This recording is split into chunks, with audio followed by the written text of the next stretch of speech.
Bientôt, cela fera 2 ans que Noah Presgrove, âgé de 19 ans, a été retrouvé mort sur le bord d'une route rurale en Oklahoma, nu à l'exception de ses chaussures. Cela s'est produit à quelques minutes d'une fête bruyante du travail avec des amis. Alors qu'une bataille juridique entre la famille de Noah et ses amis s'intensifie, son meilleur ami a déposé des documents affirmant que Noah aurait pu causer sa propre mort.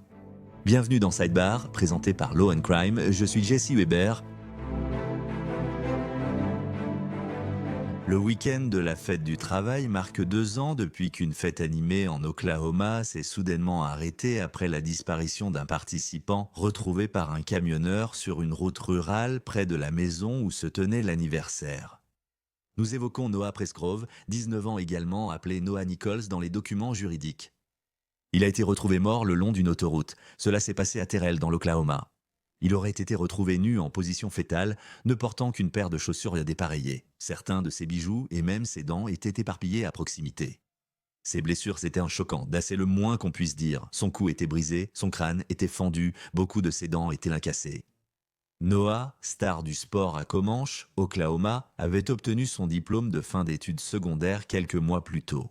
Il prévoyait apparemment de s'engager dans l'armée avec son cousin. C'est ce qu'ont déclaré des membres de sa famille lors d'entretiens avec le magazine People. Il avait toute la vie devant lui.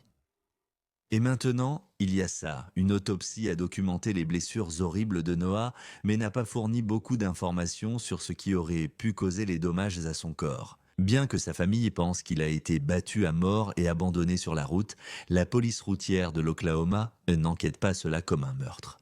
Ils ont déjà qualifié la situation de suspecte dans des déclarations publiques, mais n'ont vraiment fourni que très peu d'informations.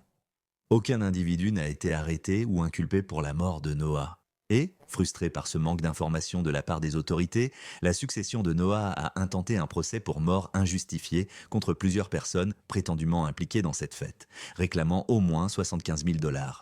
Mais au-delà de la compensation financière, il semble que la famille de Noah espère vraiment en apprendre davantage. Obtenir des détails sur la nuit où il est mort en forçant des dépositions, en recueillant des preuves, en découvrant plus, en cherchant la vérité. Peut-être que les dépositions des amis de Noah et des forces de l'ordre fourniront ces informations. Et comme je l'ai mentionné, il y a beaucoup de personnes liées à cette affaire et la plainte vise 7 personnes et une entreprise. Aucune de ces personnes n'a été pénalement inculpée, mais elles sont citées ici. C'est Avery Joe Combs, aussi appelé Avery Joe Newton, qui fêtait son anniversaire et a co-organisé la fête. Jack Newton, c'est le meilleur ami de Noah depuis l'enfance. Caleb Newton, père de Jack, est accusé d'avoir laissé son fils et d'autres monter sur un quad alors qu'il était ivre. Carter Combs est la sœur d'Avery Joe et la compagne de Jack. Ils ont récemment annoncé attendre un enfant. Stevie Howard, la mère d'Avery Joe et de Carter, possédait apparemment la caravane où s'est déroulée la fête. Il y a Johnny Trout Wilcoxon Jr., l'homme qui possédait le terrain où se trouvait la caravane. Logan Jernigan, un autre ami, a aidé à organiser la fête. Et la société mentionnée dans cette plainte est Val Petrol, société à responsabilité limitée qui possède une supérette appelée Napolis à Marlow, Oklahoma. Donc, la plainte affirme que Jack Newton, bien qu'il soit mineur, aurait pu acheter de l'alcool pour la fête là-bas. La plainte cite aussi John ou Jane Doe de A à Z, soit des personnes non identifiées impliquées dans la mort de Noah, pouvant être tenues responsables et ajoutées comme défendeurs plus tard. Et rappelez-vous, il est allégué qu'au cours de plusieurs jours, des personnes s'en sont venues et reparties de cette fête, peut-être jusqu'à 40. Donc, cette plainte affirme qu'il y a eu une conspiration civile pour fournir de l'alcool à des mineurs et pour continuer à leur en donner malgré des niveaux d'ivresse manifestement élevés. La plainte indique que, bien qu'étant mineur, le défunt, c'est-à-dire Noah, s'est vu promettre et fournir de grandes quantités d'alcool s'il assistait à la fête. Les défendeurs ont donné de l'alcool au défunt plusieurs jours, même après son ivresse. Pendant la fête, le défendeur Caleb Newton a permis au défunt de conduire ou de monter sur son véhicule tout-terrain alors qu'il était en état d'ivresse. Le défunt a eu un accident de véhicule tout-terrain et a été blessé. Des amis auraient dit que le véhicule tout-terrain s'est juste renversé et que Noah n'a pas été blessé, seulement sali. Carter et une autre fille l'auraient aidé à prendre une douche. Ceci selon un reportage du Daily Mail, puis apparemment, ils lui ont donné un short de basket de Jack à porter. Vers la fin de la fête, Jack Newton et Avery Howard ont été vus se disputer verbalement avec le défunt.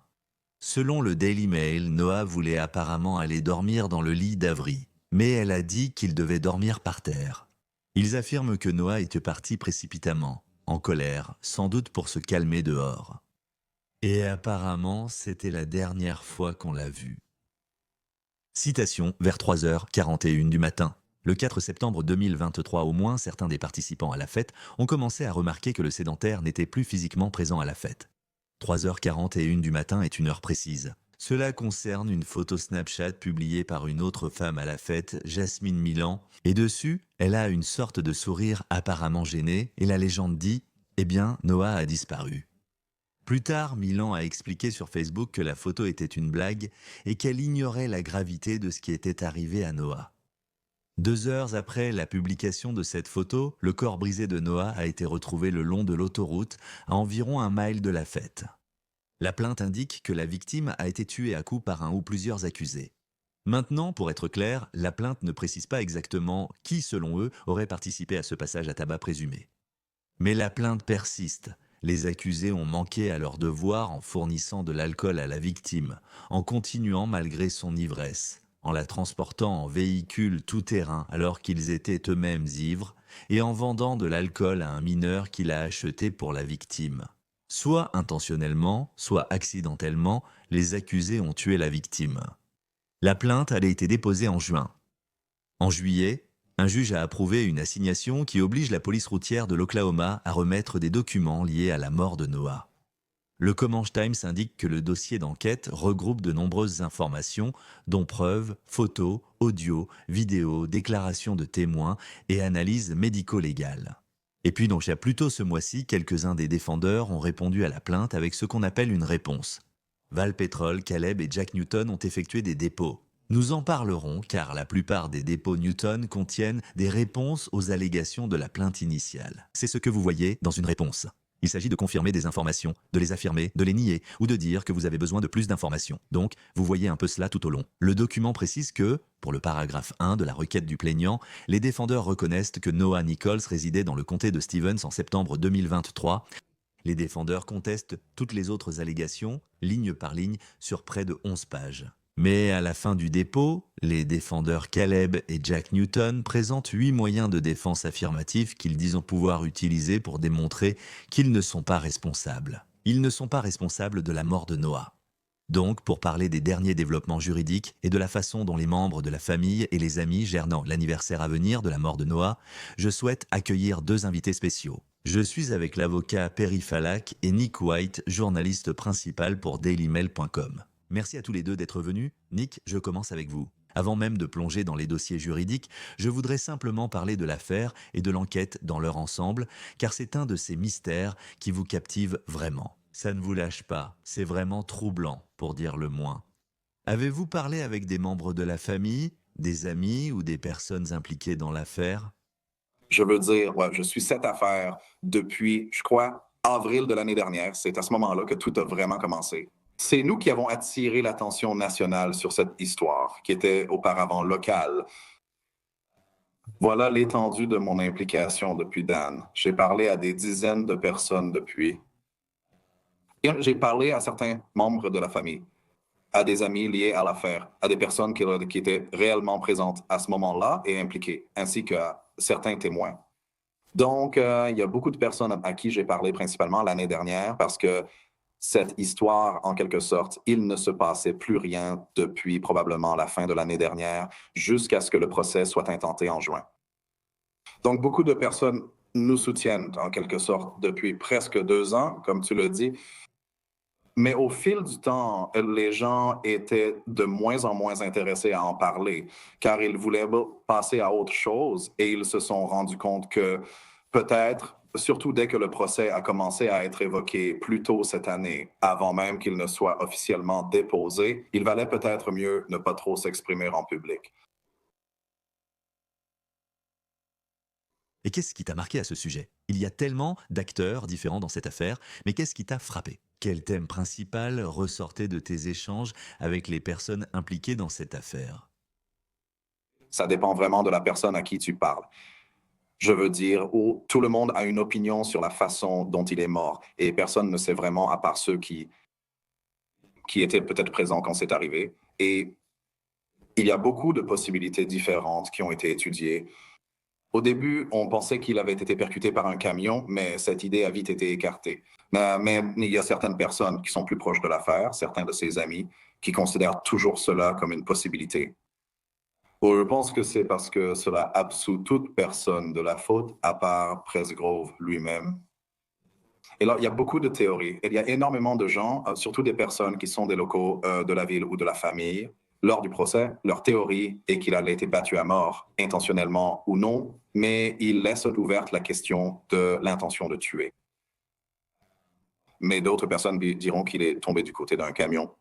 Donc, il y a beaucoup de théories différentes qui circulent, beaucoup d'hostilités qui couvent, principalement dans des groupes Facebook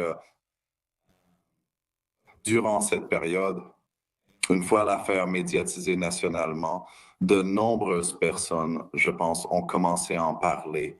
Beaucoup de personnes qui n'étaient pas impliquées dans l'affaire en parlèrent. Et on s'est un peu retrouvé dans cette situation de pression et où il y avait comme deux camps à ce sujet.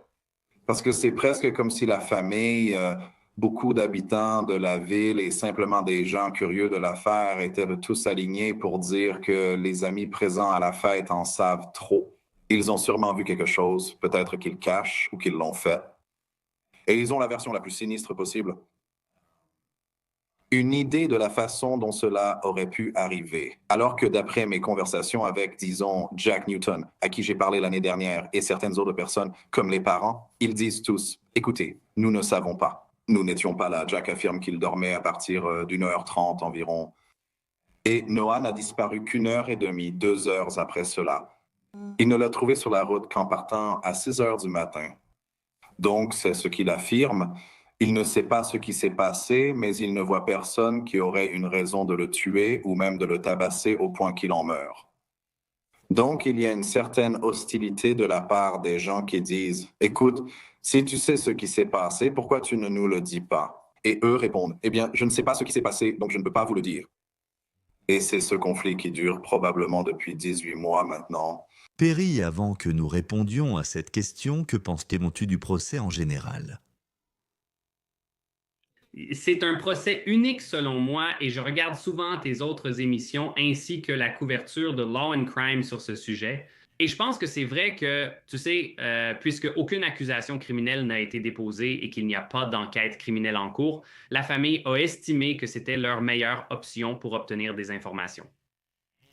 Et une chose que j'ai trouvée intéressante, c'est que, et je ne sais pas comment ça se passe en Oklahoma, mais généralement dans une action civile, on n'a pas besoin d'indiquer un montant précis pour lequel on poursuit.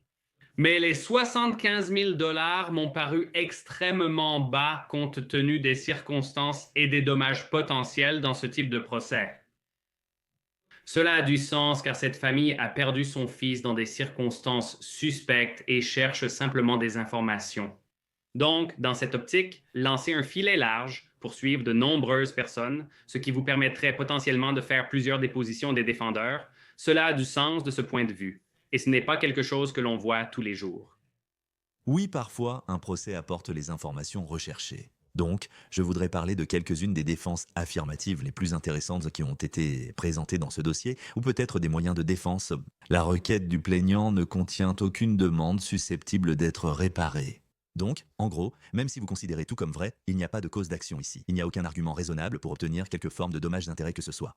Le défunt a été négligent, ce qui a directement causé ou contribué à son accident et à ses dommages éventuels. Et la négligence du défunt est comparativement plus grande que celle du défendeur. Par conséquent, le demandeur n'a pas le droit d'obtenir réparation pour les dommages allégués. Et cela ressemble aussi un peu au point numéro 4 de la liste. Les défendeurs n'avaient aucun devoir de diligence envers le défunt. Perry, à froid, quand je lis cela dans un dossier juridique, qu'est-ce que tu penses de ces 3 moyens de défense? La plainte est infondée, aucun devoir. Il a été négligent envers lui-même. Je veux d'abord clarifier ce que sont les moyens de défense affirmatifs et ce qu'ils ne sont pas, car cela peut être interprété différemment dans de nombreuses affaires médiatisées. Je comprends pourquoi c'est présenté de cette façon, et les avocats des plaignants le feront aussi et l'utiliseront à leur avantage lorsqu'ils le pourront dans une affaire très médiatisée. Une défense affirmative, c'est surtout un défendeur qui garde ses droits. Et quelque chose que j'ai trouvé intéressant ici, que je ne sais pas si j'ai déjà vraiment vu auparavant, en tout cas je ne l'ai pas vu dans une affaire à New York, c'est que le dernier paragraphe des moyens de défense affirmatifs que ces avocats ont inclus dans la réponse explique très clairement ce que sont les moyens de défense affirmatifs. à savoir qu'ils réservent leurs droits afin qu'ils ne soient pas abandonnés. Parce que très souvent, si vous n'incluez pas ces moyens de défense affirmatifs dans une réponse, vous risquez de renoncer à votre droit de les invoquer plus tard. Ils précisent dans la dernière phrase qu'ils les retireront au moment approprié, généralement juste avant le procès ou après la présentation de toutes les preuves. Donc, normalement, en tant qu'avocat du plaignant, je n'aime pas vraiment faire un clin d'œil à un avocat de la défense, mais je pense que c'est intelligent de l'inclure ici pour bien préciser que, nous ne blâmons pas le plaignant en tant que tel. Nous disons que si les preuves le confirment, si les faits montrent finalement qu'il était en faute, c'est une défense potentielle que nous allons invoquer. À partir de là, les moyens de défense affirmatifs sont assez standards. L'absence de fondement de la demande apparaît dans chaque moyen de défense affirmatif. Ce que je trouve révélateur ici, c'est que les défendeurs auraient pu, au lieu de déposer une réponse, déposer ce qu'on appelle une requête en irrecevabilité avant réponse. S'ils estimaient que les plaignants n'avaient même pas présenté de demande recevable, ils auraient pu déposer une requête en irrecevabilité au lieu de répondre, ce qu'ils n'ont pas fait ici. La seconde est plus intéressante. En Oklahoma, la règle de négligence comparative modifiée, dite des 50%, stipule qu'un plaignant jugé responsable à 50% ou plus ne peut obtenir réparation. Donc, s'il a été négligent, si les preuves ou les faits démontrent finalement que Noah était au moins responsable à 50%, les défendeurs ici disent alors qu'ils n'ont pas de dossier et qu'ils vont demander le rejet sur ces bases. Donc, c'est un cas très intéressant où, par exemple, à New York, là où j'exerce, c'est un état de négligence comparative pure, où vous pourriez être responsable à 80% de votre propre accident et récupérer quand même les 20% restants. L'Oklahoma présente une situation bien différente des autres États appliquant la négligence comparative pure. Et je vous remercie d'avoir expliqué cela. Je pense que c'est un point important. Je devrais aussi préciser que le père et le fils affirment également que cela aurait pu être simplement un terrible accident. Il est indiqué que l'accident était un accident inévitable, un sinistre, un malheur qui s'est produit sans négligence de la part des prévenus.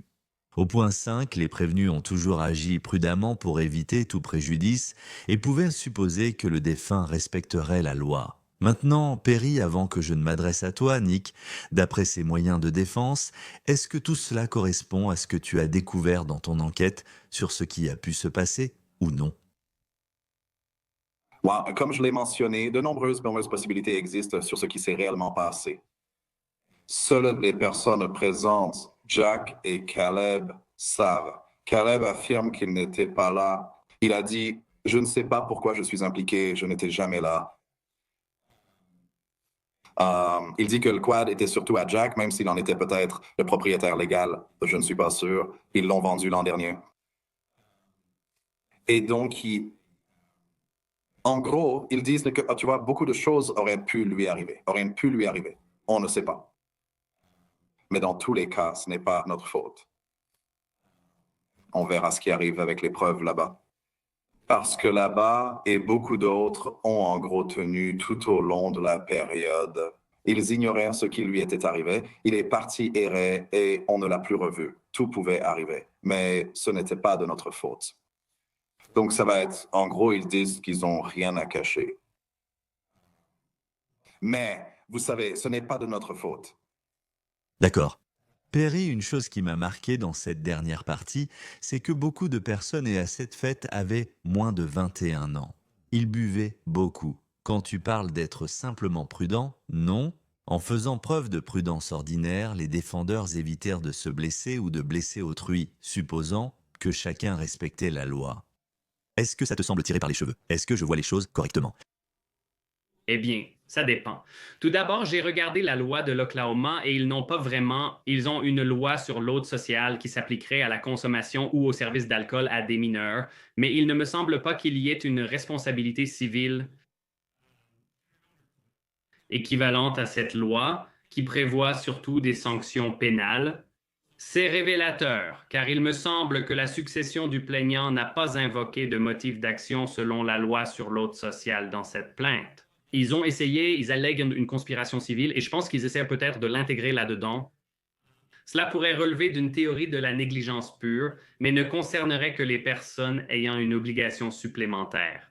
Donc, cela concernerait les propriétaires, les parents, les personnes qui étaient, vous savez, dans une position de responsabilité en raison de l'emplacement de la fête.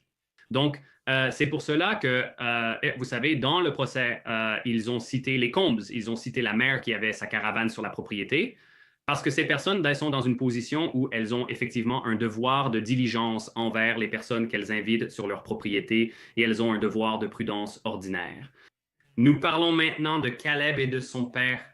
Si son père n'était pas propriétaire de cette propriété et qu'il n'était pas présent à la fête, il n'a pas vraiment de devoir envers Noah de ce point de vue-là. Le seul devoir concerne désormais ce quad, l'identité de son propriétaire et l'impact de l'accident sur sa mort.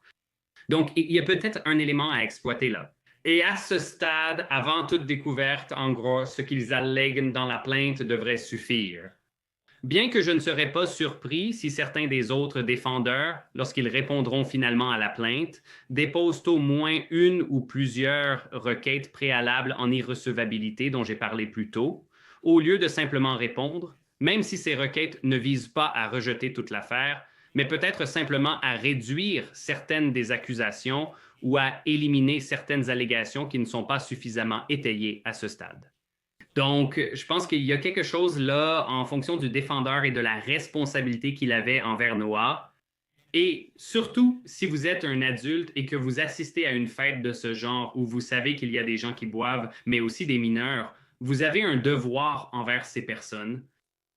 Et cela m'amène au point numéro 6, où il est dit que le défunt, en pleine connaissance des risques inhérents à la consommation excessive d'alcool, y compris le risque de blessure ou de mort, a choisi volontairement de participer et a donc sciemment et volontairement assumé ce risque. Et le dépôt soutient également que les demandes de dommages-intérêts punitifs sont inconstitutionnelles en vertu du 5e amendement et du 14e amendement, donc le 5e amendement de la Constitution américaine, le 14e amendement, en gros, les dommages doivent être raisonnables. Ils doivent être proportionnés. Comme mentionné, Valpetrol a aussi répondu à la plainte, avançant des moyens de défense affirmatifs.